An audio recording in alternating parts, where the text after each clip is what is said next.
வணக்கம். கோவை நீலகிரி செய்திகளுக்காக செய்திகள் வாசிப்பது சரவணன். கூடலூரில் ஊருக்குள் வந்த காட்டு யானை, மக்கள் அலறியடித்து ஓட்டம். நீலகிரி மாவட்டம் கூடலூரில் இன்று காலை பரபரப்பான நிலை ஏற்பட்டது. வனப்பகுதியில் இருந்து விலகி வயல்வெளிகளை கடந்து கலைவாணி பள்ளி அருகே ஊருக்குள் காட்டு யானை நுழைந்தது.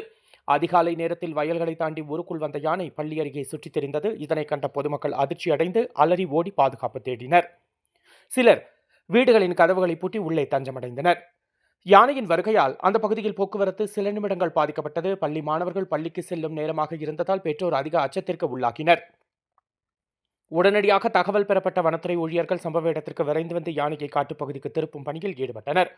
இதுகுறித்து வனத்துறையினர் தெரிவிக்கையில், காட்டு யானைகள் மனித வசதி பகுதிகளுக்கு வரும் நிகழ்வுகள் அதிகரித்து வருகின்றன. பொதுமக்கள் அமைதியுடன் இருந்து யானை அருகே செல்லாமல் உடனே தகவல் தர வேண்டும் என்று கேட்டுக்கொண்டனர்.